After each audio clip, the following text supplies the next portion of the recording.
Assalamu alaikum. Peace. It's Nazir. And Coach Fatimah. And Nyla, Coach Nyla of OutstandingPersonalRelationships.com. And today's part of Navigating Marriage Minefield, we really want to deal with and speak on something that a lot of people would probably describe as either being extremely petty, like petty people doing petty things, or just stirring up the sugar honey iced tea. All right. So what I mean is we work with a number of different people. And one of the complaints, especially by the wives, may be that a husband, for one reason or another, chooses to not have a closed door policy on a house once he leaves the house. So what I mean by that is you have a husband that he might be stressed because something may be going on over here or going on over here, and he'll take that stress, which is naturally going to take the stress with you. But then what he'll do is run his mouth at the other house about what's going on, what he doesn't like, or whatever complaints he's taking from one home to another home. Okay. Now, to me, that's extremely immature. It's not beneficial for your marriage whatsoever to run back and forth. Okay. You can cause all kind of ridiculousness, unnecessary jealousies, and all kind of stupid stuff. I mean, to me, it's not even really high school. It's kind of middle schoolish. It's really, really insecure ish. It's not leadership ish, if that makes sense. So one of the ways, again, to combat that is really deciding and understanding why you married in the first place and what are the responsibilities you have as a husband, as a man. I mean, do men just go around there these days and just gossip and put stuff out there like that? I mean, I know some do. And I know there are names for people like that and different titles that have put out. None of them are flattering. None of them are masculine either. So really one of the first things of being a man and protecting your family and providing for your family is actually doing such, not harming them because you may be in your chest or in your emotions about a situation or something you didn't like. Okay, so it's to shut your own mouth and not start digging the grave or cracking the own foundation of your own marriage. That just really doesn't make sense. So why would I give either of them any ammunition against each other when I'm the one that's supposed to be protecting both of them? Okay, if you're married to 2 or 3 or 4, for example. So I'm just saying it doesn't make sense to do that emotionally. It's not worth the energy. It's extremely petty. And on top of it, if you're the one that's doing it, if you're the one running back and forth, what self-respecting woman is going to respect a man that really does that? Mm-hmm. You know, she may love a man. I mean, we love relatives that can't even visit our house, that your personal belongings may not be safe with. You can love them. So loving somebody is not really a high standard. Okay, we love all kind of stuff. You might love a bird that dies, you feel bad. Okay, so love can go all over the place.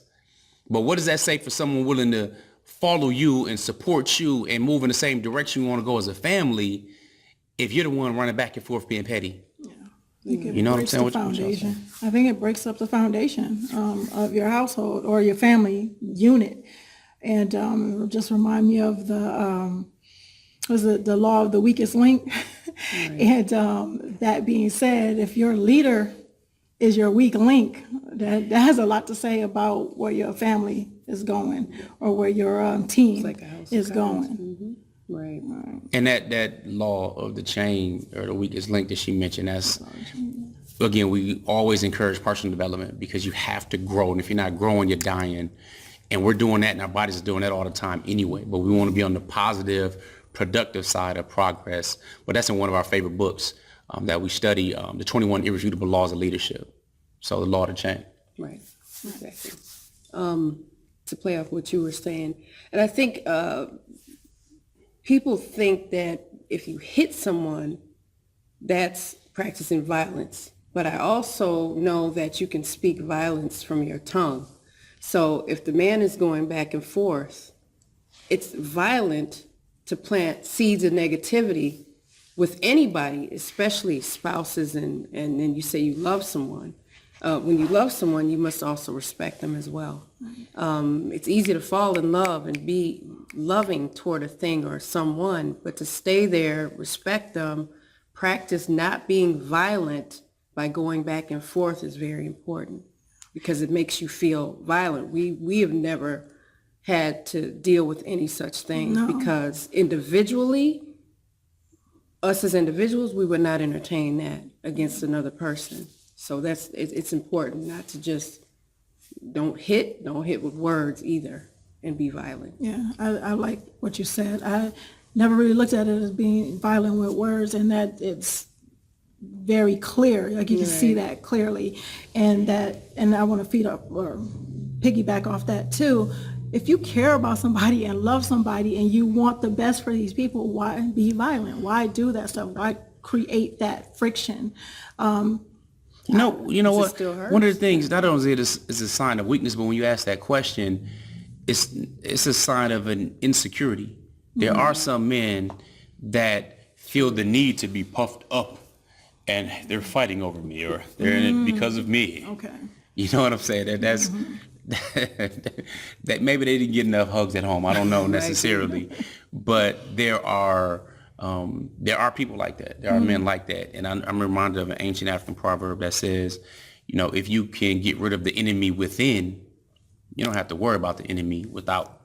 Right. So imagine that if the enemy within your marriage is actually in your marriage, planting these different seeds of destruction, and if those are constantly cultivated, then they will sprout and cause problems. And destroy your family ultimately. Right. Indeed. So what about the enemy without on the outside, providing different ammunition for people? Yeah, I have this saying that don't provide ammunition for people to blow holes in your marriage, because they'll do it. People will do right. it. If they're that kind of person, they'll try. Yeah, sometimes they think they're helping, and they're not. Because we're blind and we can't see, so they must. Yeah, they have to be our down. eyes, because we don't know what we're talking about, or we don't know what our happiness is. And we're not, what is it, what do they say, progressive enough to understand.